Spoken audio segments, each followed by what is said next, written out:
तुरंत ओसामा ने अपनी वाइफ को नेवी सील के मुंह पे फेंका और नेवी सील ने जब उस हार्ड ड्राइव को लगा के चेक किया तो पता चला ओसामा अडल्ट कंटेंट देखता है। वैक्सीन के बहाने ओसामा के बच्चों का डीएनए लेने का प्लान था और जैसे ही गेट पे पहुंच के बेल बजाई, टोरा बोरा से निकल के ओसामा घोड़ों और खच्चरों पे पाकिस्तान के बॉर्डर की तरफ घुस गया। My country is at war. I decided to come here and mirror के रिफ्लेक्शन से पहाड़ों पे कोड बना के एक पहाड़ से दूसरे पहाड़ पे ओसामा मैसेज भेजने लगा। कंपाउंड के बाहर ही इंफ्रारेड कैमरा लाए और ओसामा की बॉडी हीट से थर्मल इमेजेस निकाले। ओसामा का डीएनए दोनों हेलीकॉप्टर में बांट लिया और पाकिस्तान के रडार के नीचे से उड़ाने लगे और सीक्रेटली कंपाउंड के चारों तरफ जो पेड़ थे उसमें लिसनिंग डिवाइसेस छुपा दी। कुछ भी करो लेकिन पाकिस्तान को पता नहीं चलना चाहिए। देखिए, आजकल शॉर्ट कंटेंट कंजम्पशन को लेके हर कोई बहुत कंसर्न्ड है। Doom scrolling, brain rotting, attention span deficiency, ये सब टर्म्स आजकल बहुत कॉमन हो गए हैं। कंटेंट कंजम्पशन या मोबाइल चलाने को बस लोग टाइम वेस्ट ही समझते हैं, लेकिन क्या मोबाइल में कुछ भी देखना खराब है? तो देखिए, ये डिपेंड करता है कि आप क्या कंज्यूम कर रहे हो। इसी सेम मोबाइल को आप कुछ यूजफुल कंस्ट्रक्टिव कंजम्पशन के लिए भी यूज कर सकते हो। ऐसे कई एग्जांपल्स हैं वर्ल्ड में जिन्होंने ऑनलाइन चीजें सीख के खुद को ग्रो किया है। ऐसा ही एक बहुत अच्छा प्लेटफॉर्म है सीखो ऐप। 5 करोड़ लोग इसको ऑलरेडी डाउनलोड कर चुके हैं। सीखो ऐप को IITians ने बनाया है और ये इस समय देश का नंबर 1 एजुकेशनल ऐप है। यहाँ आपको ऐसे वीडियोस मिलेंगे जिससे आपको सीख सकते हो, जैसे इंग्लिश स्पीकिंग सीखनी हो, स्टॉक मार्केट इन्वेस्टिंग, कम इन्वेस्टमेंट में बिजनेस बनाना हो, या फिर आधार कार्ड, पैन कार्ड अपडेट करवाने जैसे गवर्नमेंट के जो काम होते हैं उनको करने के आसान तरीके सीखने हो, या फिर YouTube, Instagram पे ग्रो करने की स्ट्रैटेजी सीखनी हो। यहाँ सब कुछ आप सीखो ऐप पे सीख सकते हो। लिंक मैंने डिस्क्रिप्शन में दे दिया। तो टॉपिक पे वापस आते हैं। देखिए, 11 सितंबर 2001 को जब यूएस के ऊपर दुनिया का सबसे बड़ा हमला हो रहा था, तो सेम टाइम पे जो ओसामा था जिसने ये हमला करवाया था, वो अफगानिस्तान के ईस्टर्न साइड में एक पहाड़ी एरिया है खोश्त नाम से, वो वहां पे अपने बॉडीगार्ड्स के साथ बैठ के BBC अरेबिक सर्विस पे इस पूरे हमले की एक एक डिटेल का अपडेट ले रहा था। और वहीं यूएस के अंदर जैसे ये हमला हुआ तो हमला होने के same day US intelligence agencies थी जो CIA, FBI और NSA, ये बिना टाइम वेस्ट किए इस पूरे हमले की इन्वेस्टिगेशन में लग जाती है। सबसे पहला काम किया कि फ्लाइट में जितने भी पैसेंजर्स ऑन बोर्ड हुए थे उनके पासपोर्ट्स और वीजा के जो रिकॉर्ड्स थे उनको निकाल के चेक करना स्टार्ट किया और ऐसे करके छोटी से छोटी डिटेल्स इन्होंने पता की और फिर उनमें से 19 लोगों को इन्होंने आइडेंटिफाई किया जिनको लगा कि ये ही हाईजैकर्स हो सकते हैं। अब ये हमला हो चुका था, जो भी प्लेन था उसके अंदर जितने भी लोग थे, सारा सामान, हर एक चीज डिस्ट्रॉय हो चुकी थी और यूएस इंटेलिजेंस एजेंसीज को एक एक डिटेल्स पता करनी थी। तो इसके कुछ ही घंटे बाद ये यूएस की जो इंटेलिजेंस एजेंसीज थी, ये जिन जिन एयरपोर्ट से ये एयरप्लेन उड़े थे उन एयरपोर्ट्स पे फुटेज निकाल के एक एक आदमी की एक्टिविटी ऑब्जर्व करना स्टार्ट कर देती है। और जब ये चीज कर रही थी तो इसी टाइम पे इनको एक इनपुट मिलता है कि ये जो 19 हाईजैकर्स थे जिनके नाम सामने आए थे, उनमें से जो मोहम्मद अटा नाम का हाईजैकर था उसका बैग गलती से, ये कोइंसिडेंस था, उसका बैग गलती से कनेक्टिंग फ्लाइट में डिले की वजह से बॉस्टन लोगन एयरपोर्ट पर ही छूट गया था। अब इसके बाद बिना टाइम वेस्ट किए CIA की टीम इस बैग को लोकेट करके वहां पहुंचती है और उसको खोलती है और लकीली इनको ज्यादा मेहनत करने की जरूरत नहीं पड़ती है क्योंकि इस बैग के अंदर जो डिटेल्स वो ढूंढ रहे थे सारी की सारी एक ही जगह मिल गई थी। इस बैग के अंदर अलकायदा के जो इंस्ट्रक्शंस थे, ट्रेनिंग, प्लानिंग, मैनुअल्स, हर एक चीज थी। यहां तक कि मोहम्मद अट्टा जो था उसका जो वसीयतनामा था वो तक इसके अंदर मिल गया था और इन्हीं सारी डिटेल से कंफर्म हुआ कि इसके पीछे अलकायदा के ओसामा का भी हाथ है। और इसके बाद भी ये लोग रुकते नहीं है। ये जो 19 हाईजैकर्स थे ये यूएस में जब से आए थे उनकी पुरानी कॉल्स, ईमेल्स, बैंक के ट्रांजैक्शन ये भी ट्रैक करना स्टार्ट किए और यही सारी चीजें ढूंढने में इनको ऑफिशियल कंफर्मेशन मिल गया कि ये जो सारा अटैक है ये अलकायदा नहीं कराया, क्योंकि इन हाईजैकर्स के पास जो फंडिंग आ रही थी यूएस के अंदर वो अलकायदा से आई थी जो इन्होंने दुबई के अकाउंट से वायर ट्रांसफर की थी। और ये जितने भी हाईजैकर्स थे इन्होंने अफगानिस्तान और पाकिस्तान के एरिया में ट्रेनिंग की थी। अब यहां से ये ऑफिशियल कंफर्मेशन तो हो गया था कि अलकायदा का काम है, लेकिन ये जो अलकायदा नाम है ये यूएस के लिए नया नहीं था। CIA की टीम ने अगस्त 2001 में ही, यानी कि हमले से 1 महीने पहले ही वार्निंग दे दी थी कि अलकायदा ऐसा कुछ करने वाला है। पास्ट में भी अलकायदा ने यूएस की एम्बेसी वगैरह पे बहुत बार हमले किए हैं और यूएस जो है वो अफगानिस्तान से अलकायदा और उसामा की डिमांड पहले भी करता रहा और यूएस के पास ऑलरेडी अलकायदा का जो नेटवर्क था, उसामा की डिटेल्स वो ऑलरेडी थी इनके पास। पूरे यूएस में बहुत ज्यादा गुस्सा था इस चीज को। अब ये सारी चीजें जब पता चलती हैं तो उसके बाद 20 सितंबर 2001 को प्रेसिडेंट जॉर्ज डब्ल्यू बुश एक जॉइंट सेशन ऑफ कांग्रेस में जाके स्पीच देते हैं, जिसमें वो पूरी दुनिया के सामने अफगानिस्तान से कहते हैं कि बिना किसी शर्त के पहले तो ओसामा हमको दो और दूसरा अफगानिस्तान के अंदर ये जो अलकायदा के ट्रेनिंग कैंप चल रहे हैं इसको तुरंत बंद करना होगा और अगर ऐसा नहीं किया तो यूएस मिलिट्री एक्शन करेगा। अब आपका क्वेश्चन होगा कि अफगानिस्तान दे ही देगा ओसामा को, वो इतनी बड़ी सुपर पावर से क्यों पंगा लेगा? लेकिन अफगानिस्तान के अंदर जो सिचुएशन चल रही थी वो भी नॉर्मल नहीं थी। अफगानिस्तान में 1992 से सिविल वॉर चल रही थी, जिसमें यह था कि अफगानिस्तान का 90% एरिया जो था वो तालिबान के कब्जे में था और 10% एरिया पे नॉर्दर्न अलायंस का कब्जा था। और तालिबान ऑलरेडी जो लड़ाइयां लड़ रहा था अफगानिस्तान के अंदर, उसमें ओसामा ने तालिबान की बहुत मदद की थी। फंडिंग से लेके तालिबान के लड़ाकों को ट्रेनिंग देने तक तालिबान की ओसामा ने बहुत मदद की थी और आइडियोलॉजिकली भी तालिबान और अलकायदा अलाइंड थे। तो ऐसे ही ओसामा को उठा के यूएस को देना तालिबान के लिए आसान नहीं था, तालिबान की खुद की सिचुएशन भी खराब हो जाए। तो जैसे ही यूएस ने ये डिमांड रखी, तालिबान ने नेक्स्ट डे यानी कि 21 सितंबर 2001 को ये कहा कि आप ये जो कह रहे हो इसके प्रूफ दो कि ये जो हमला है ओसामा ने कराया, उसके बाद हम सोचते हैं इसके बारे में। और इसके साथ में तालिबान ने यह भी कहा कि ओसामा जो है वो हमारा मेहमान है, तो हम ऐसे ही अपने मेहमान को आपको उठा के नहीं दे सकते, ये हमारी सभ्यता के खिलाफ है। अब देखिए यूएस जो था वो उस समय कुछ भी सुनने को तैयार नहीं था और तालिबान ने जैसे ही ओसामा को देने से मना किया तो उसके ठीक 2 हफ्ते बाद ही यूएस ने सारी प्रिपरेशन की और ऑपरेशन एंड्यूरिंग फ्रीडम स्टार्ट कर दिया अफगानिस्तान के अंदर, जिसमें यूएसए ने अफगानिस्तान में जो तालिबान का दुश्मन था नॉर्दर्न अलायंस, उसके साथ मिलके तालिबान के जितने भी ठिकाने थे अफगानिस्तान के अंदर उनको डिस्ट्रॉय करना स्टार्ट किया और ओसामा को ढूंढना स्टार्ट किया।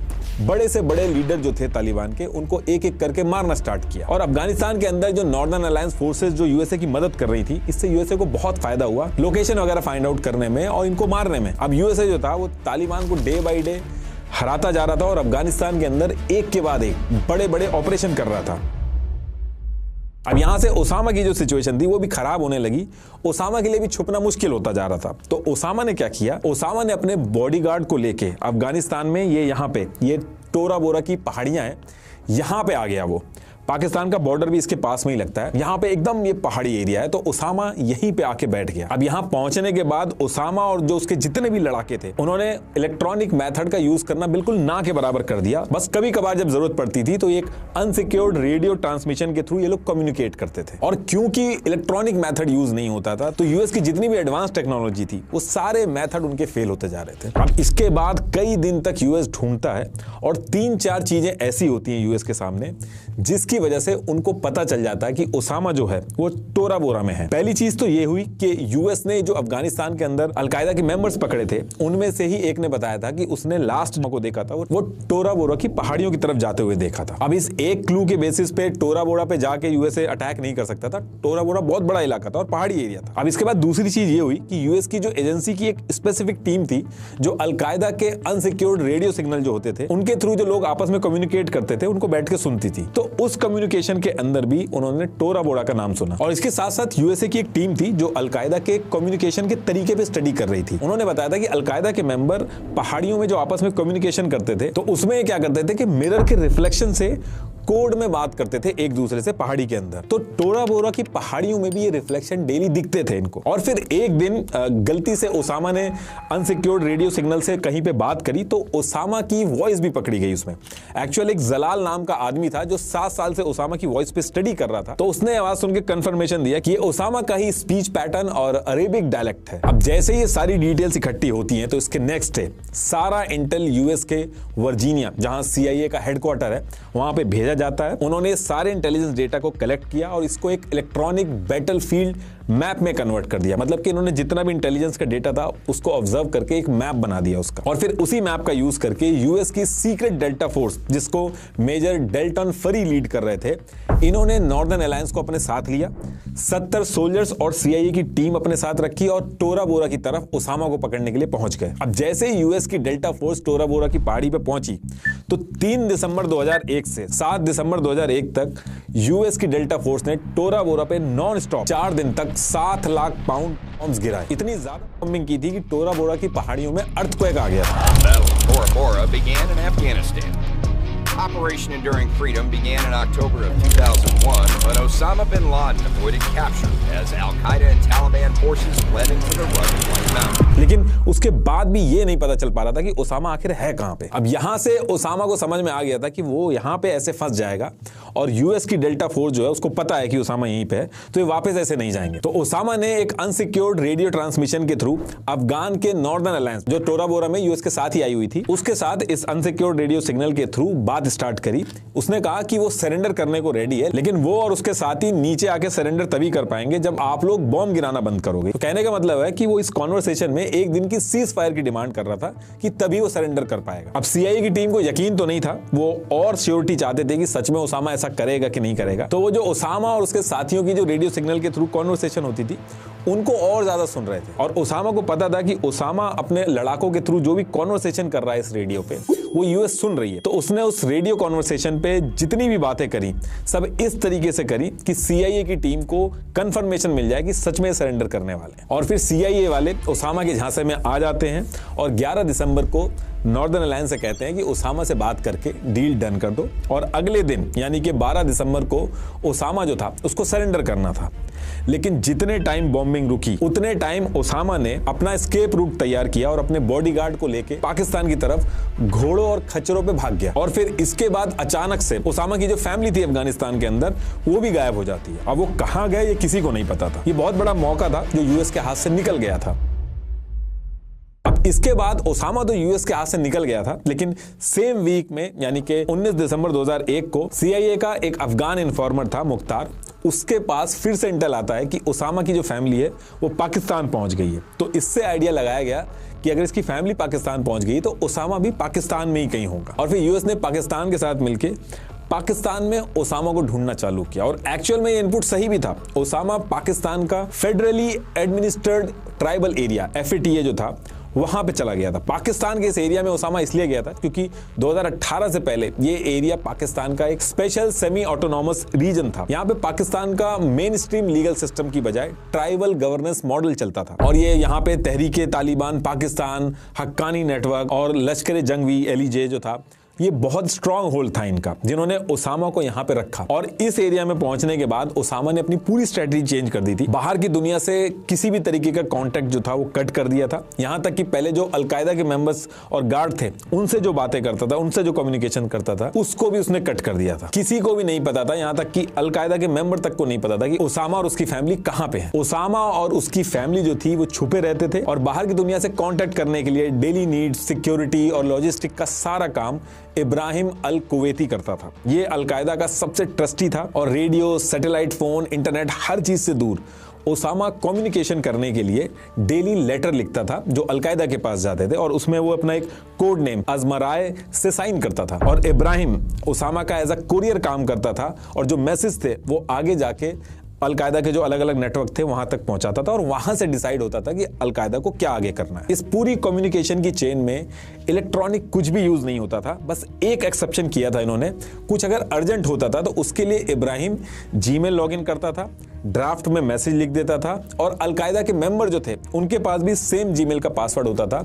वो लॉगिन करके सेम ड्राफ्ट को खोल के पढ़ लेते थे, लेकिन एक दूसरे को सेंड नहीं करते थे। तो अब इस तरीके से ओसामा और उसकी फैमिली छुप के रहने लगे और उनका कम्युनिकेशन और बाकी जितनी भी जरूरत की चीजें थी वो इब्राहिम संभालता रहा। और फिर कुछ टाइम बाद जब ओसामा का जो काम वगैरह था वो इब्राहिम से अकेले संभालना मुश्किल हो गया, तो इब्राहिम ने अलकायदा की लीडरशिप से परमिशन लेके अपने भाई अबरार अल कुवैती को भी ओसामा का कुरियर बनवा दिया। तो अब यहां से 2 लोग ओसामा के कुरियर बन गए थे। उस एरिया के अंदर इब्राहिम और अबरार जो थे वो दोनों साथ में अकेले रहते थे, तो लोगों को शक हो सकता था, तो एक फैमिली की तरह लगे। तो इस वजह से इन दोनों की शादी भी करा दी गई थी। 14 साल की बुशरा और मरियम से इनकी शादी करा दी गई थी ताकि ये सारे लोग एक नॉर्मल पश्तो फैमिली की तरह दिखें। अब इधर तो ओसामा छुप के इस तरीके से रह रहा था, वहीं दूसरी तरफ डेली बेसिस पे यूएस की जितनी भी एजेंसीज थी वो ओसामा को ढूंढने का हर तरीका अपना रही थी। पाकिस्तान का जो पूरा FATA का जो रीजन था, वहां पे ओसामा के ऊपर बड़े बड़े इनाम अनाउंस कर दिए गए थे कि छोटी से छोटी डिटेल्स भी हो, अगर कोई बताएगा तो उसको इनाम मिलेगा।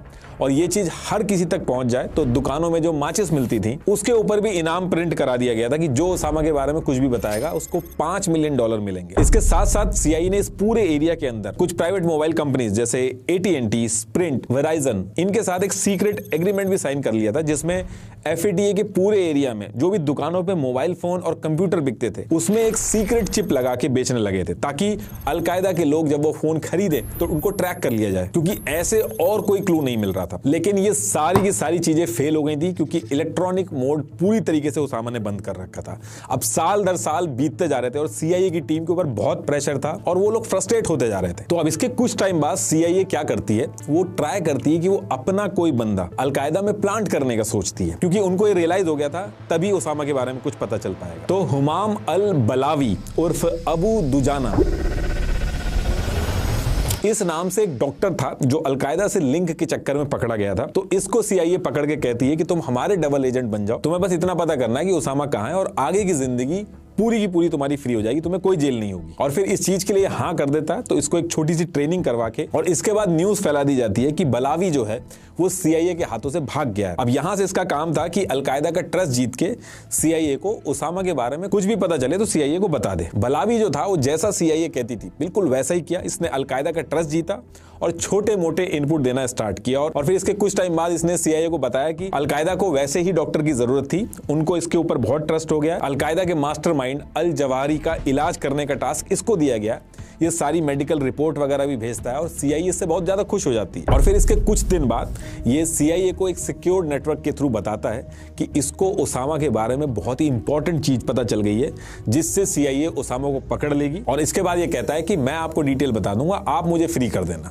लेकिन फोन पे ये सारी डिटेल्स नहीं बता सकता, इसलिए मिल के ही बता पाएगा। CIA इसको अपने सबसे सिक्योर्ड कैंप चैपमैन में सीक्रेटली बुलाती है। सेम वीक बलावी का बर्थडे भी था, तो CIA की टीम इतनी खुश थी कि बलावी के लिए इन्होंने सरप्राइज केक भी रखा था कि जैसे ही आके ओसामा के बारे में बताएगा फिर सारे लोग मिलकर केक काटेंगे। और इस कैंप के अंदर CIA के सारे सीनियर ऑफिसर्स ही रहते थे। अब यहां से बलावी जो था वो आता है। इस पूरे कैंप के आसपास की जो सिक्योरिटी थी वो बहुत टाइट थी। पहले चेक पोस्ट पे सबकी चेकिंग हो रही थी, लेकिन CIA ने बलावी की चेकिंग करने को मना कर दिया था। दूसरी चेक पोस्ट पे भी इसकी कोई चेकिंग नहीं हुई, इसको सीधे कहा गया कि इसको आगे आने दो। अब सारी सिक्योरिटी से फ्रीली निकल के बलावी CIA के कैंप में पहुंचता है, जहां CIA की टॉप लीडरशिप वेट कर रही थी कि आज उसको ओसामा की लोकेशन का पता चलेगा। और बलावी CIA के सारे ऑफिसर्स के साथ मिलता है, दोनों हाथ आगे करता है और खुद को उसे उड़ा देता है।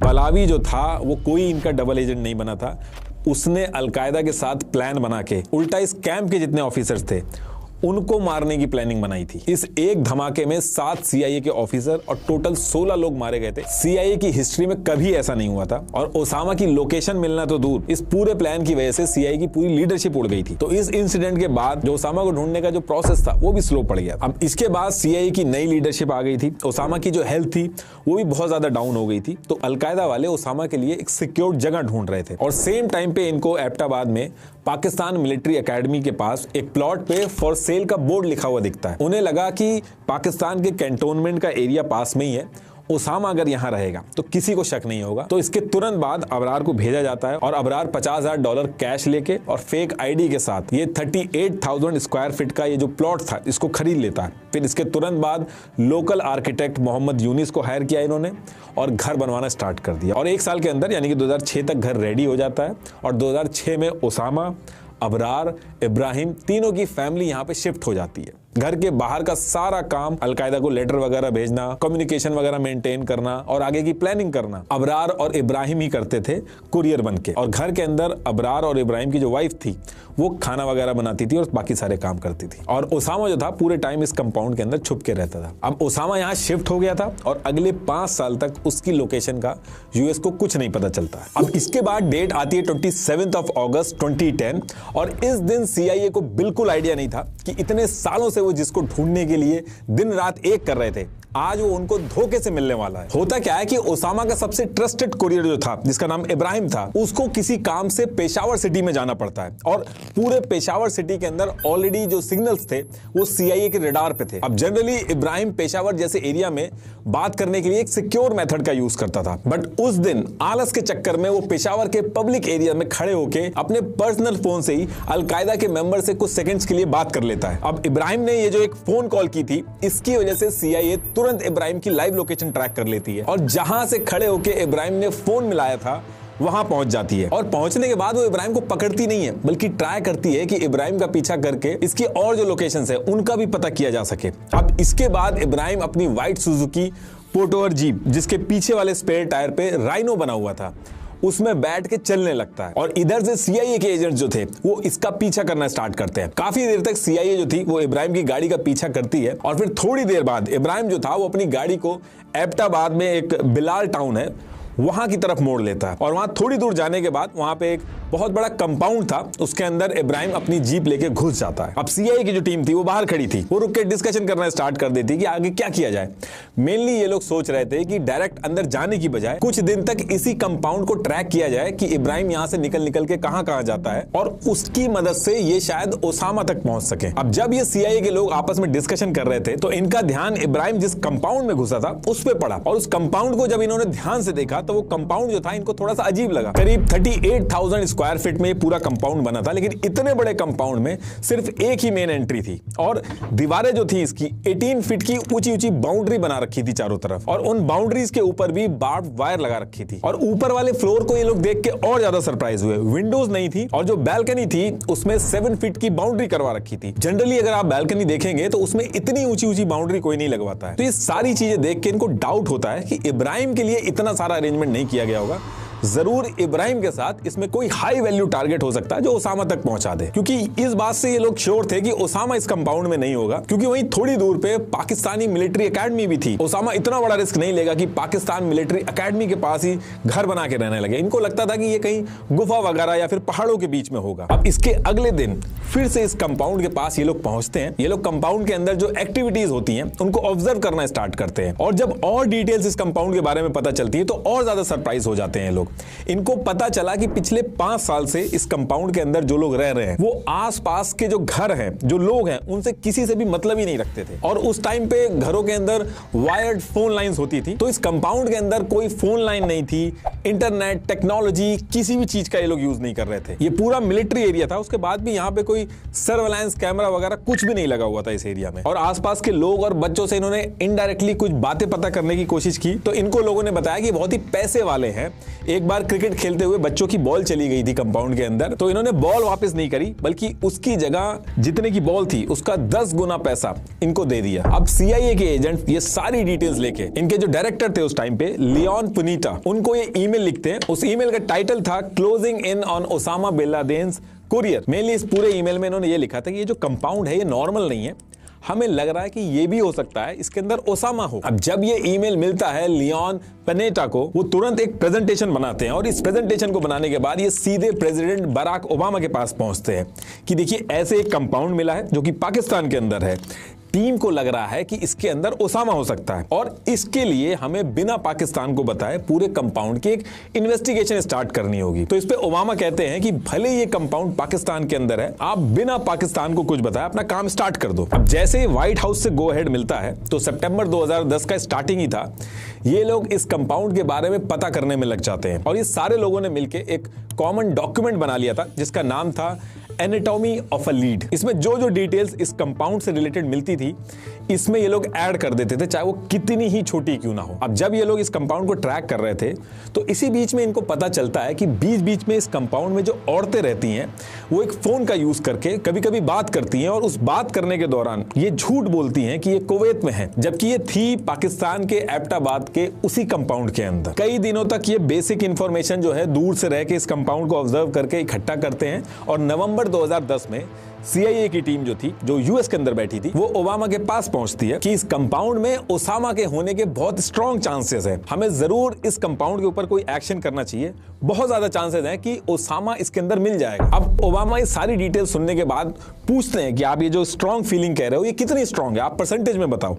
तो जॉन ने उस टाइम पे कहा था 90%, उनकी टीम ने कहा 80% और सीआईए के डेप्यूटी डायरेक्टर माइकल मोरेल ने कहा 60%। और फिर उसके बाद ओबामा ने कहा कि ये जो कंपाउंड है पाकिस्तान के अंदर है, कोई एक्शन अगर हमें करना है तो थोड़ी और पॉसिबिलिटीज एक्सप्लोर करनी होगी। ये भी हो सकता है कि ओसामा की जगह गल्फ का कोई शेख भाग के वहां पे रह रहा हो, या कोई और भी हो सकता है, और गलती से भी हमने कोई एक्शन लिया और ओसामा की जगह कोई और हुआ तो ये हम अफोर्ड नहीं कर सकते, बहुत ज्यादा रेपुटेशन खराब होगी और पाकिस्तान से भी रिलेशन खराब होंगे। अब यहां से सीआईए के एनालिस्ट की जो टीम थी उनको समझ में आ गया था कि और डिटेल इकट्ठी करनी होगी अगर इस कंपाउंड के ऊपर कोई एक्शन करना है। उनको ये तो लगने लगा था कि ओसामा है इसके अंदर, लेकिन उनको प्रूफ चाहिए था और उसके लिए ये लोग डिसाइड करते हैं कि एबटाबाद का ये जो कंपाउंड है इसके पास कुछ ऑब्जर्वेशन पोस्ट बनानी होगी और कोई लोकल बंदा जो ट्रस्टवर्दी हो उसको भी इंक्लूड करना होगा, वरना इस कंपाउंड की जो डिटेल्स हैं वो सही से नहीं मिल पाएंगी। तो सीआईए की जो टीम थी इनके पास रिलेशन जो थे वो एक रिटायर पाकिस्तानी आर्मी ऑफिसर था, लेफ्टिनेंट कर्नल सईद इकबाल। इससे सीआईए की टीम के पास रिलेशन बहुत ही अच्छे थे। इन्होंने लेफ्टिनेंट कर्नल सईद इकबाल को इस पूरे कंपाउंड के बारे में बताया और कहा कि सीक्रेटली इसमें इनको इसकी मदद चाहिए। अब ये लेफ्टिनेंट कर्नल सईद इकबाल जो था, इसका एक दोस्त था डॉक्टर आमिर अजीज, जिसका घर ये जो कंपाउंड था उससे सिर्फ 80 यार्ड की डिस्टेंस पे था और उसकी छत से कंपाउंड के अंदर की कई सारी लोकेशंस दिखती थी। तो सीआईए की टीम ने इस retire lieutenant colonel Saeed Iqbal को आमिर के घर भेजने का डिसाइड किया और फिर सैयद इकबाल आमिर के घर पहुंच के थोड़ी देर तो इधर उधर की बात करता है, फिर वो कहता है कि मुझे आपके डॉग से मिलना है। एक्चुअली आमिर के घर के अंदर जो डॉग्स थे वो छत पे थे और इन डॉग से मिलने के बहाने retire lieutenant colonel Saeed Iqbal छत पे पहुंच जाता है और उसी छत के ऊपर से ये जो कंपाउंड था वहां पे मल्टीपल फोटोज खींच लेता है और वो फोटोज जो है वो सीआईए को लाके दे देता है। इस कंपाउंड से रिलेटेड जितनी भी डिटेल्स मिल रही थी उसको जोड़ा जा रहा था और इसका टास्क जो था वो सीआईए की एक अलग टीम थी जिसको गीना बेनेट लीड कर रही थी।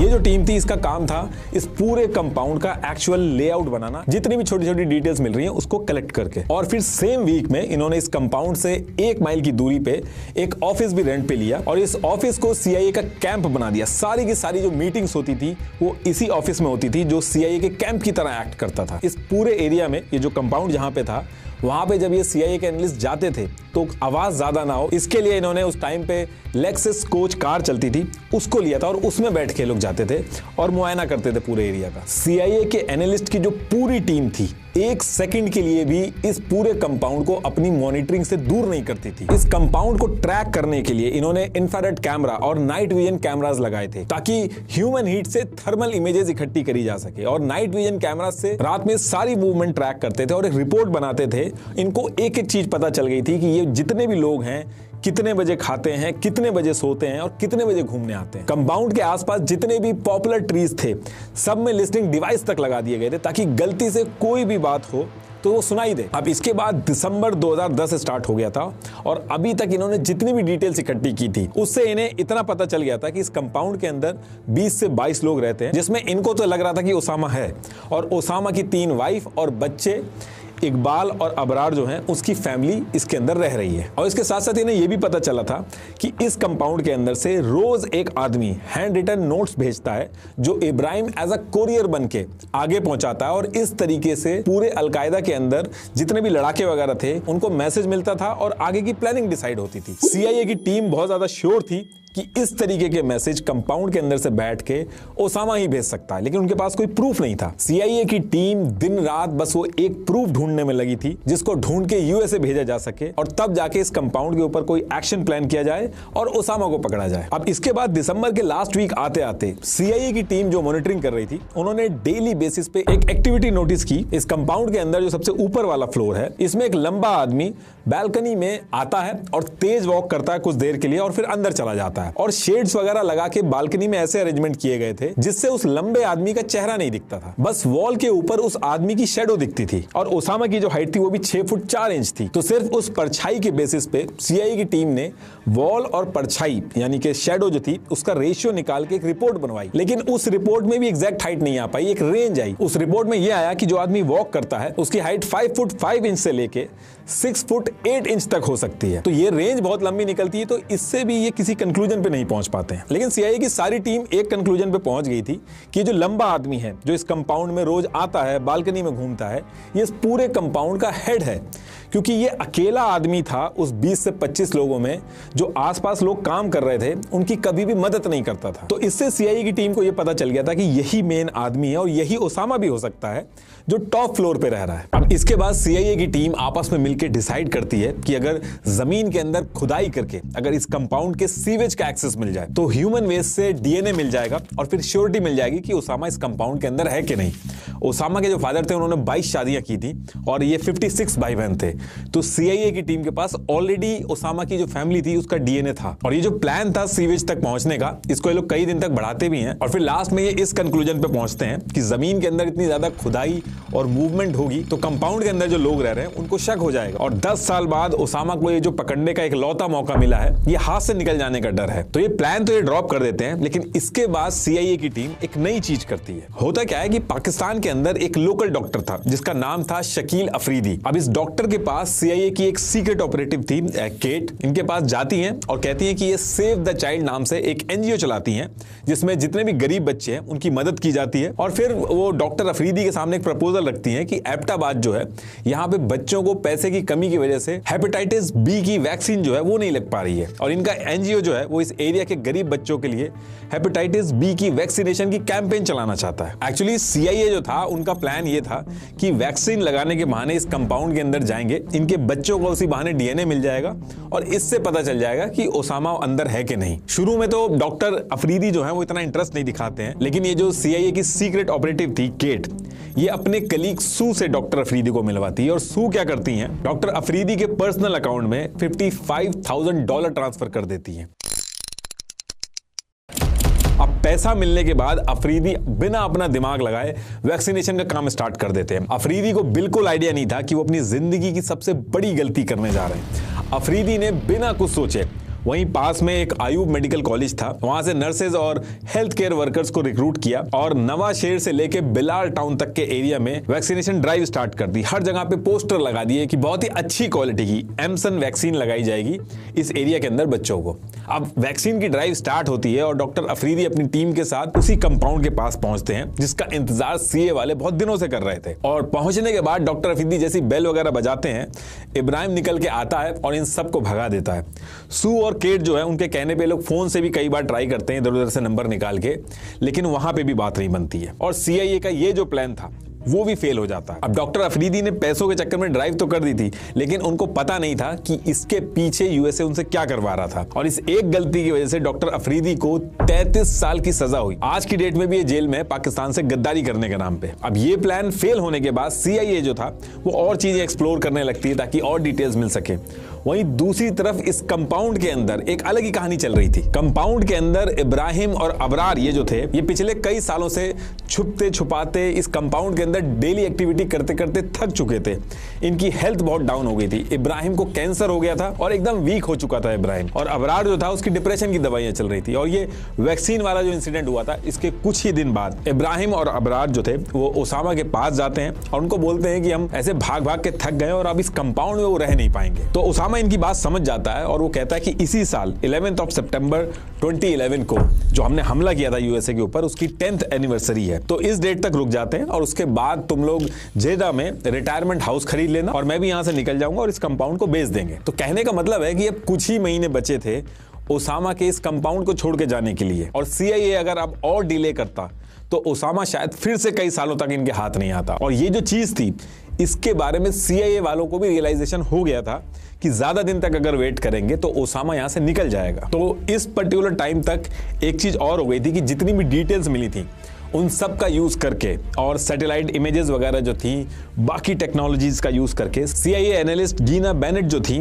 उन्होंने इस पूरे कंपाउंड का लेआउट रेडी कर लिया था कि कौन सी चीज कहां है, सीढ़ियां कहां पे हैं, उसमें कितने स्टेप्स हैं, गाड़ी कहां पे खड़ी है, हर एंगल से वॉल की हाइट कहां पे कितनी है, ये सारी चीजें मेंशन थी इस डॉक्यूमेंट में। और इस डॉक्यूमेंट का नाम रखा था इन्होंने सेंसिटिव साइट एक्सप्लॉयटेशन SSE। और कंपाउंड के अंदर जितने भी लोग रह रहे थे हर एक मेंबर, ओसामा, इब्राहिम, अबरार, सबका इन्होंने कार्ड बनाया था। ये उसकी ओरिजिनल कॉपी है। इसमें आप देख सकते हो कौन कौन से फ्लोर पे रह रहा है, उसकी हाइट कितनी है, एक एक डिटेल्स मेंशन है। और इस डॉक्यूमेंट के कंप्लीट होने के बाद गीना जो थी वो 100% श्योर थी कि ओसामा इस कंपाउंड के अंदर है, और बाकी की टीम भी ये चाहती थी कि अब इस कंपाउंड के अंदर एक्शन होना चाहिए, वरना 10 साल से जो ओसामा के पीछे लगे हुए हैं, दोबारा से ओसामा निकल जाएगा इनके हाथ से। अब इसके नेक्स्ट डे CIA के top analyst Leon Panetta, admiral McRaven, Mike Mullen, James Cartwright और पेंटागन के counter terrorism adviser Michael Vickers White House के सिचुएशन रूम में पहुंचते हैं और ओबामा के साथ मीटिंग करते हैं। इस मीटिंग से पहले ही इन्होंने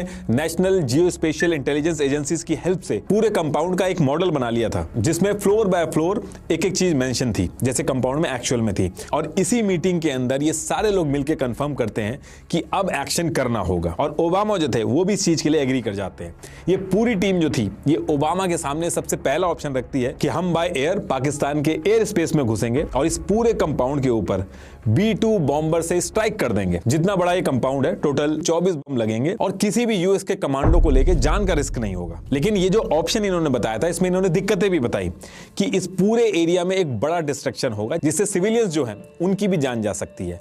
आसपास एक छोटा मोटा अर्थक्वेक भी आ सकता है, और ये भी एक पॉसिबिलिटी हो सकती है कि कभी पता ही ना चल पाए कि ओसामा वहां पे था भी कि नहीं, क्योंकि DNA के जो एविडेंस है वो भी मिटने के चांसेस हैं इसमें। और इसकी सबसे बड़ी दिक्कत ये थी कि दुनिया भर में रेपुटेशन खराब होगी, पाकिस्तान से रिलेशन खराब होंगे, और हमें एक दूसरी कंट्री के ऊपर स्ट्राइक करने को डिफेंड करना जो है वो बहुत मुश्किल पड़ेगा, और गलती से भी अगर कोई सिविलियन मर गया तो दिक्कतें और बड़ी हो जाएंगी। दूसरा ऑप्शन इन्होंने दिया कि प्रिसाइज ड्रोन किया जा सकता है, लेकिन इसमें भी इन्होंने दिक्कत बताई। ये एक ऐसा ऑप्शन है जिसमें ओसामा के वहां से बच के भागने के चांसेस बहुत ज्यादा है, और यूएस इस बार कोई भी मौका छोड़ना नहीं चाहता था। 10 साल से वो इस चीज का वेट कर रहे थे। एक डिस्कशन ये भी हुआ था कि पाकिस्तान के साथ मिलकर बायलैटरल ऑपरेशन किया जा सकता है, लेकिन ओबामा ने साफ मना कर दिया था कि किसी भी सिचुएशन में पाकिस्तान को नहीं पता चलना चाहिए कि हम लोग क्या करने वाले हैं। और फिर इसके बाद ये सारा डिस्कशन हो गया तो एडमिरल मैकरेवन ने कहा कि सबसे बढ़िया ऑप्शन होगा कि हमारी जो स्पेशल टीम है बिना पाकिस्तान को इन्फॉर्म करे इस कंपाउंड के अंदर जाए और ओसामा को सामने से आइडेंटिफाई करके खुद मारे, और आसपास किसी को भी कुछ नहीं पता चलेगा। चुपचाप स्पेशल फोर्सेस जाएंगी, अपना काम करेंगी और करके वापस आ जाएंगी। और इस ऑप्शन में ये अच्छी चीज थी कि इन केस अगर ओसामा कंपाउंड में नहीं मिला तो इस बात को दबाना बहुत आसान होगा। नेगेटिव इस ऑप्शन में बस यही था कि जितने भी ऑफिसर्स जाएंगे उनकी जान बहुत रिस्क पे रहेगी। अब ये सारी डिटेल्स सुनने के बाद ओबामा थोड़ी देर सोचते हैं, और उसके बाद दुनिया का सबसे रिस्की ऑपरेशन, जिसमें पाकिस्तान को बिना बताए नेवी सील ऑफिसर इस कंपाउंड में जाके ओसामा को खुद मारेंगे, इस ऑपरेशन के लिए गो अहेड दे देते हैं। और इस ऑपरेशन को नाम दिया गया Operation Neptune Spear. Neptune Spear इसलिए रखा गया क्योंकि नेवी सील की टीम को जाना था इस ऑपरेशन के लिए, और नेपच्यून नाम उनके समुद्री हेरिटेज को दिखाता था, और स्पेयर का मतलब होता है भाला, जो एक प्रिसाइज और इफेक्टिव का सिंबल होता है। तो अब यहां से ये तो डिसाइड हो गया था कि इस कंपाउंड में एक्शन करना है, लेकिन ज्यादा टाइम नहीं लगाया जा सकता था प्रिपरेशन करने में, क्योंकि ओसामा भाग भी सकता था। और एडमिरल मैकरेवन जो थे उन्होंने ओबामा को एश्योरेंस दिया था कि कैसे भी करके 3 वीक में वो सारी प्रिपरेशन कर लेंगे। और जैसे ये मीटिंग खत्म होती है, इसके नेक्स्ट से ही सारे लोग प्रिपरेशन में लग जाते हैं। यूएस के सबसे बेस्ट ऑफिसर चाहिए थे, और फिर मल्टीपल डिस्कशन के बाद नेवी सील की टीम 6 के रेड स्क्वाड्रन, इनको सेलेक्ट किया गया कि यही ऑपरेशन करेंगे। इस पूरे ऑपरेशन का सबसे इंपॉर्टेंट पार्ट था हेलीकॉप्टर को बहुत ही लो हाइट पे पाकिस्तान के रेडार से बचा के हैंडल करना और लेके जाना। इसके लिए यूएस आर्मी के 160 स्पेशल ऑपरेशन एविएशन रेजिमेंट के पायलट्स ले लिए गए। ये इस तरह की सिचुएशन के लिए बेस्ट माने जाते हैं। तो ऐसे करके टोटल 24 ऑफिसर सेलेक्ट किए गए जो इस सिचुएशन के लिए बेस्ट थे, और उनका प्रीवियस रिकॉर्ड भी बहुत अच्छा था। और ये जितने भी लोग सेलेक्ट हुए थे, इनको किसी को भी इस ऑपरेशन के बारे में नहीं बताया गया था कि ये ओसामा को मारने के लिए सेलेक्ट हुए हैं। बस इनको इतना बताया गया था कि अफगानिस्तान और पाकिस्तान के एरिया में एक ऑपरेशन करना है और उसके लिए प्रिपरेशन करनी है। और फिर ये सारी चीजें होने के बाद 10th of April 2011 को ये जितने भी ऑफिसर्स थे जिनको सेलेक्ट किया गया था, इनको नॉर्थ कैरोलिना के जंगल में एक सीक्रेट लोकेशन पे ले जाया जाता है। और जब सारे ऑफिसर्स वहां पे पहुंच गए तो उनके सामने एबटाबाद वाला जो कंपाउंड था उसका एक मॉडल रखा हुआ था और वहीं से थोड़ी दूर पे एग्जैक्ट सेम साइज का कंपाउंड रेडी किया गया था ताकि ये सारे लोग प्रिपरेशन कर सकें। और इसके बाद इसी कंपाउंड के अंदर, जो कि एग्जैक्ट रेप्लिका थी उस ओरिजिनल कंपाउंड की, ये सारी टीम प्रैक्टिस करना स्टार्ट कर देती है। और प्रैक्टिस के टाइम में ही इन्होंने अपनी टीम में एक बेल्जियन ब्रीड का डॉग जिसका नाम कायरो था उसको भी ऐड कर लिया। और इस डॉग को भी ये डेली अपने साथ हेलीकॉप्टर से कुदाने की प्रैक्टिस करते थे। और इस ग्रुप के अंदर पश्तो ट्रांसलेटर को भी रखा गया था ताकि ऑपरेशन के टाइम पे जब ये कंपाउंड से लोगों को निकाल रहे होंगे, उनको पकड़ रहे होंगे, ताकि उनसे बात करी जा सके, उनसे डिटेल्स निकाली जा सके। और फिर इसके अगले 5 दिन तक ये उसी मॉडल पे फ्लोर बाय फ्लोर प्रैक्टिस करते हैं और लो हाइट पे प्लेन को उड़ाना उतारना ये डेली बेसिस पे करते हैं। और फिर 5 दिन बाद यानी कि 18 अप्रैल 2011 को इस पूरी टीम को यूएस के नेवाडा की एक सीक्रेट लोकेशन पे ले जाके सेम मॉडल पे प्रैक्टिस करवाई जाती है, क्योंकि नेवाडा और अफगानिस्तान का टेम्परेचर और एलिवेशन जो था वो ऑलमोस्ट सेम था। तो एक तरफ तो इन लोगों की ट्रेनिंग चल रही थी, वहीं दूसरी तरफ और भी टीमें बनाई गई थी और उनको भी अलग अलग सिचुएशंस के लिए रेडी किया जा रहा था। जैसे अगर ओसामा ने सरेंडर कर दिया तो रूल के हिसाब से यह था कि उसको मार नहीं सकते, उसको अरेस्ट करना होगा। तो एक टीम बनाई गई थी जिसमें लॉयर्स, इंटरप्रेटर्स वगैरह थे ताकि अरेस्ट करके उस टीम के पास ओसामा को लाया जा सके। और इस इंटेरोगेशन टीम को रेडी करके अरेबियन सी में USS Carl Vinson aircraft carrier पे प्रैक्टिस करवाई जा रही थी और रेडी करवाया जा रहा था कि इन केस अगर ओसामा सरेंडर कर देता है तो उसको इसी एयरक्राफ्ट पे लाया जाएगा और ये स्पेसिफिक टीम जो है उसका इंटेरोगेशन करेगी। इसके बाद एक और टीम बनाई गई जिसको रोडेज और जॉर्ज लिटिल हेड कर रहे थे। इस टीम का काम था इस पूरे ऑपरेशन के बाद मीडिया को क्या कहना है। अलग अलग सिनेरियो के लिए ये लोग प्रिपरेशन कर रहे थे। जैसे अगर ओसामा मारा जाता है तब क्या कहना है मीडिया से, सरेंडर करता है तब क्या कहना है, नेवी सील अगर पकड़े जाते हैं या ऑपरेशन फेल हो जाता है उस केस में मीडिया को क्या ब्रीफिंग करनी है। इस टीम ने हर सिचुएशन के लिए मीडिया को क्या बोलना है, किस तरीके से बोलना है, सारी चीजें रेडी कर ली थी। और इसके साथ साथ मार्क केल्टन और एम्बेसडर कैमरॉन जो थे, इन्होंने भी अपने 2 प्लान रेडी करके सबमिट कर दिए थे। इस प्लान में यह था कि अगर नेवी सील ऑपरेशन में कहीं फंस जाते हैं तो भागना कैसे है। इसमें इन्होंने 2 प्लान रेडी करके एक इंडियन बॉर्डर की तरफ से एग्जिट रूट बनाया था, दूसरा कराची की तरफ से इन्होंने एग्जिट प्लान बनाया था जहां पे इन्होंने यूएसएस कार्ल विंसन शिप को वहां पे तैनात कर रखा था ऑलरेडी। तो ये सारी चीजें रेडी करने के बाद जो मोटा मोटी जो इन्होंने प्लान बनाया था वो ये था कि ये सारी टीम जो है वो पहले यूएसए से ट्रेनिंग वगैरह लेके अफगानिस्तान की जलालाबाद में जो यूएस का एयरबेस है वहां पे जाके रुकेंगी और ऑर्डर्स का वेट करेंगी। और जलालाबाद वाले एयरबेस में total 5 helicopters, 2 UH-60 Black Hawk stealth helicopters और 3 बोइंग CH-47 चिनूक हेलीकॉप्टर्स इनका वेट करेंगे। और जब गो हेड मिलेगा तो ये लोग इन हेलीकॉप्टर्स को पाकिस्तान के एयर स्पेस से लो हाइट पे उड़ा के पाकिस्तान के रेडार से बच के लोकेशन पे पहुंच जाएंगे। ये जो हेलीकॉप्टर्स थे ये स्पेशल थे, इनको कस्टमाइज भी किया गया था। इनके जो हीट सिग्नेचर थे वो एकदम लो थे, साउंड एकदम कम थी, इनको पकड़ पाना बिल्कुल मुश्किल था। इन्होंने डिसाइड किया था कि जलालाबाद वाले एयर स्पेस पे जहां पे 5 हेलीकॉप्टर्स होंगे उनमें से एक CH-47 चिनूक हेलीकॉप्टर जो है वो वहीं एयरबेस पे वेट करेगा ताकि फ्यूल वगैरह का बैकअप चाहिए हो तो काम आए। बाकी के जो 2 CH-47 चिनूक हेलीकॉप्टर्स थे वो पाकिस्तान के खैबर पख्तून काला ढाका स्वेट की जो पहाड़ियां हैं उस एरिया में रुकेंगे जो कि ओसामा वाले कंपाउंड से 50 माइल्स की दूरी पे थे। इसको भी एज अ बैकअप रखा गया था जिसके अंदर 24 ऑफिसर्स की क्विक रिएक्शन टीम थी ताकि अगर कंपाउंड से हैवी रिटेलिएशन आए तो ये लोग भी कंपाउंड के पास पहुंच जाएं। और बाकी जो 2 UH-60 Black Hawk stealth helicopters थे इनका मेन काम था ओसामा वाले कंपाउंड पे जाना और ऑपरेशन को पूरा करना। इसके साथ साथ RQ-170 सेंटिनल स्टेल्थ ड्रोन जो था वो पूरे कंपाउंड के ऊपर रहेगा और हर एक चीज मॉनिटर करेगा। तो ये प्लान इन्होंने सेट किया था और एज पर प्लान 26 अप्रैल 2011 को पूरी टीम पहले अफगानिस्तान के बगराम एयरफील्ड पहुंचती है, एक दिन यहां पे रेस्ट करती है और नेक्स्ट डे यानी कि 27 अप्रैल को अफगानिस्तान के जलालाबाद वाले एयरबेस पे पहुंच के सारी टीम ऑपरेशन को पूरा करने के लिए ऑर्डर्स का वेट करने लगती है। अब इसके नेक्स्ट डे यानी 28 अप्रैल 2011 को ओबामा मीटिंग करते हैं और मॉर्निंग में 8:20 पे इस पूरे ऑपरेशन के फाइनल अप्रूवल पे साइन कर देते हैं। और साइन होते ही 38 अप्रैल 2011 की डेट जो है वो फिक्स कर दी जाती है इस ऑपरेशन के लिए। लेकिन जैसे ही डेट फिक्स की जाती है उसी टाइम पे वेदर की जो रिपोर्ट होती है वो खराब आने लगती है। इस दिन फॉग ज्यादा दिखाने लगता है, तो इसकी वजह से ये लोग अपडेट चेंज करके 1 मई 2011 की ऐतिहासिक डेट फिक्स कर देते हैं। अब इसके बाद एक ही दिन बचा था ओसामा को पकड़ने के लिए, और फिर इसके बाद सारी प्रिपरेशन होने के बाद फाइनली 1 मई 2011 का वो ऐतिहासिक दिन आ जाता है, जिस दिन पूरी दुनिया का सबसे रिस्की ऑपरेशन होने वाला है। After almost a decade, US intelligence has finally tracked Osama bin Laden down to a compound in Pakistan. SEAL Team 6, a US elite special forces unit, is tasked now historic capture or kill mission.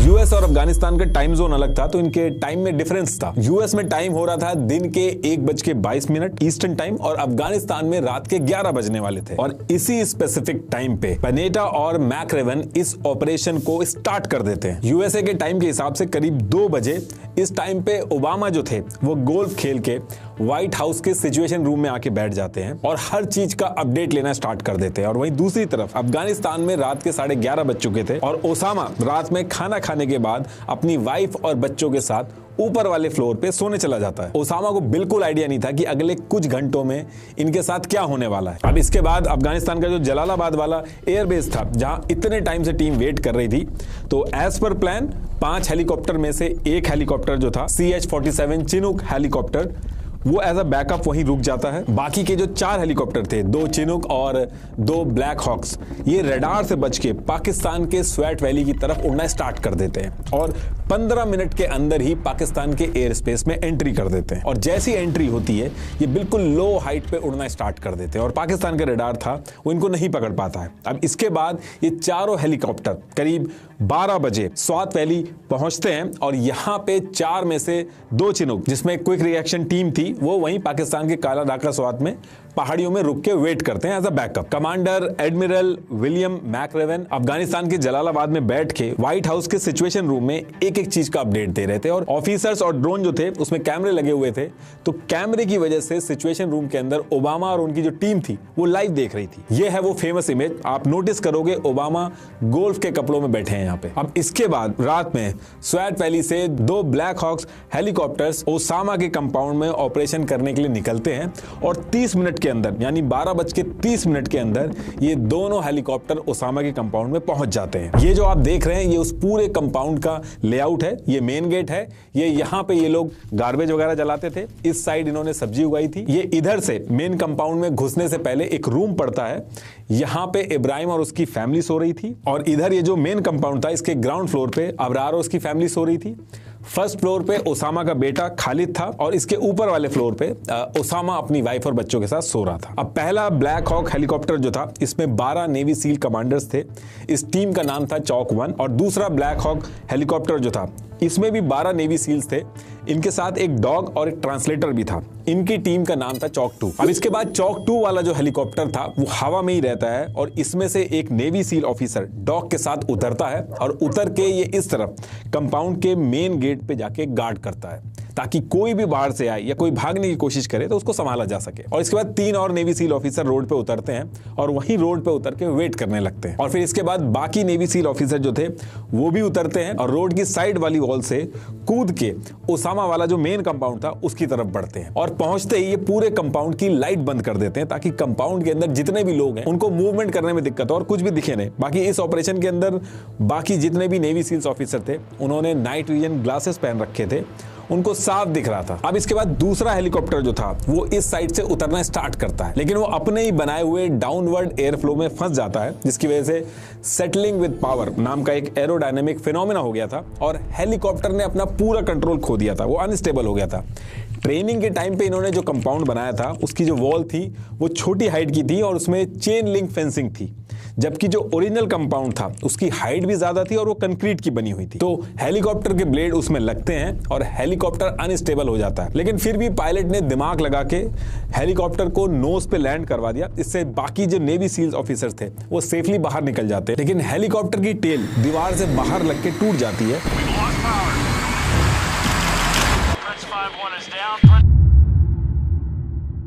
Original image है उसकी। अब original plan तो ये था कि जो 24 navy seal officers हैं इनको ये दोनों हेलीकॉप्टर ड्रॉप करेंगे, उसके बाद थोड़ी दूर पे जाके जहां एक सीक्रेट और सुनसान इलाका था वहां पे जाके दोनों हेलीकॉप्टर वेट करेंगे, और जब ये ऑपरेशन कंप्लीट हो जाएगा तो ये दोनों हेलीकॉप्टर वापस कंपाउंड पे आएंगे, नेवी सील ऑफिसर्स को लेंगे और चुपचाप निकल जाएंगे यहां से, और किसी को भी नहीं पता चलेगा कि क्या हुआ। लेकिन जैसे ही हेलीकॉप्टर क्रैश हुआ तो प्लान चेंज करना पड़ गया और दूसरा हेलीकॉप्टर जो था वो वहीं रुक जाता है, क्योंकि हेलीकॉप्टर क्रैश होने की वजह से जो पूरा ऑपरेशन था अब छुपाया नहीं जा सकता था, क्योंकि अगले दिन यूएसए का क्रैश हेलीकॉप्टर जब लोग देखते तो समझ जाते कि यहाँ पे क्या हुआ है। कहने का मतलब यह है कि इस क्रैश की वजह से अब ये मिशन जो है वो सीक्रेट नहीं बचा था, अब दुनिया को पता चलना ही था कि यूएस ने यहाँ पे ऑपरेशन किया है, और इसी वजह से दूसरा हेलीकॉप्टर वहीं रुक जाता है। और जो ड्रोन था वो ऊपर से इस पूरे कंपाउंड के ऊपर मॉनिटरिंग करता है, और स्नाइपर्स जो थे वो भी अपनी अपनी पोजीशन लेके इस कंपाउंड को चारों तरफ से देख रहे होते हैं। इसके बाद पूरे एबटाबाद की लाइट चली जाती है।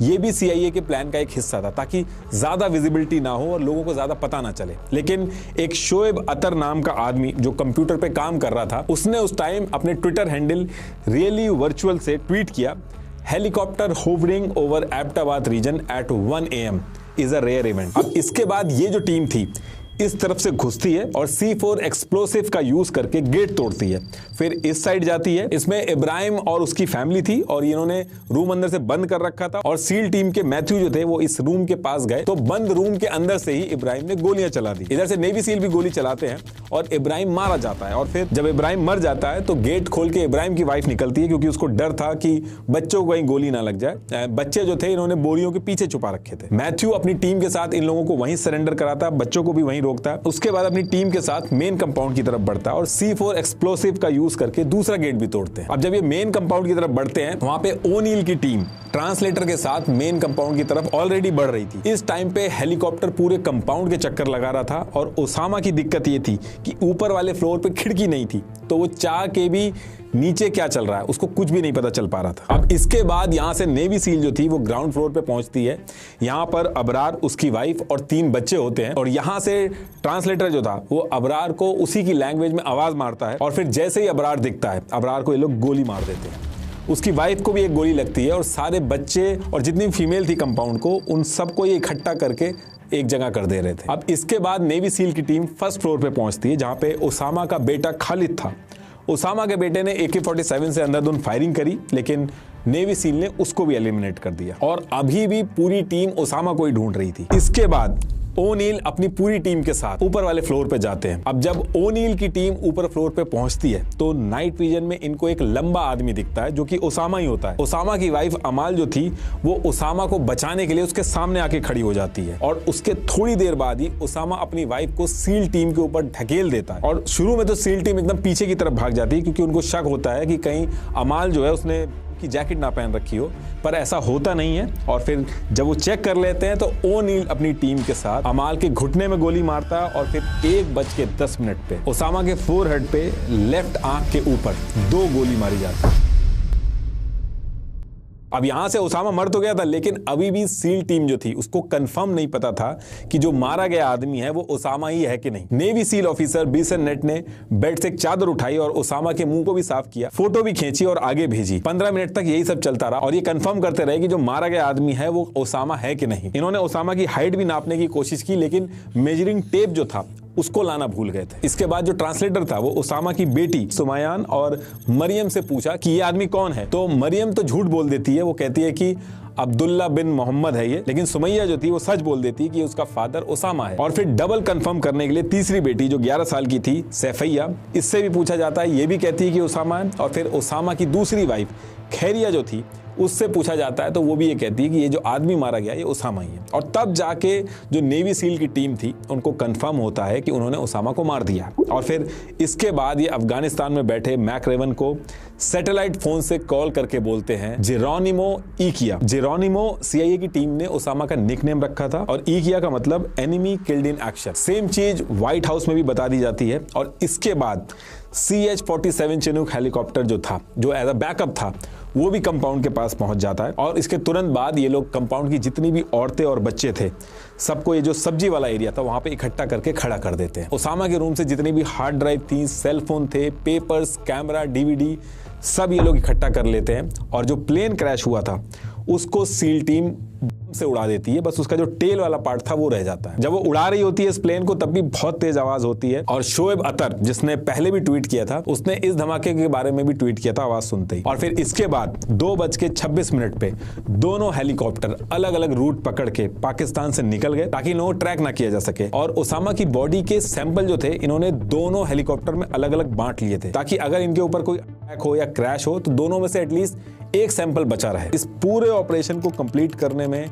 40 मिनट लगे। इसके बाद ये लोग ओसामा की बॉडी को लेके अफगानिस्तान पहुंचते हैं, जलालाबाद के अंदर। वहां डीएनए टेस्ट करने के लिए भेजा जाता है, ओसामा के फैमिली मेंबर के डीएनए से मैच करने के लिए। और ओसामा के कपड़े वगैरह उतार के बॉडी वगैरह चेक करते हैं, उसके कपड़ों में से 500 यूरो मिलते हैं। और जब फिर एक्चुअल में कंफर्म हो जाता है कि ये ओसामा ही है तो 11:35 पे ओबामा पूरी दुनिया को बताते हैं कि उन्होंने ऑपरेशन कंडक्ट किया पाकिस्तान के अंदर और ओसामा को मार दिया। The United States has conducted an operation that killed Osama bin Laden, the leader of Al-Qaeda. ये जो स्पीच बोली थी ये भी ऑलरेडी प्रिपेयर्ड थी। और उसके बाद ये लोग ओसामा की जो बॉडी थी उसको V-22 एयरक्राफ्ट में डाल के मुस्लिम रिचुअल्स के साथ अरेबियन सी में डाल देते हैं। वहीं दूसरी तरफ पाकिस्तान में सुबह के 3:45 हो गए थे और सारी चीजें पता चल गई थी। पाकिस्तान के अंदर भी आर्मी वगैरह कंपाउंड की लोकेशन पे पहुंच गई थी। वहां से जो ओसामा की वाइफ और बाकी बच्चे थे उनको निकाल के एक पर्दे वाली बस में हॉस्पिटल ले जाया गया। और जब इंटेरोगेशन हुई तो पूरा सिनेरियो उनके बच्चे और उनकी वाइफ ने बताया कि उस रात हुआ क्या और 5 साल से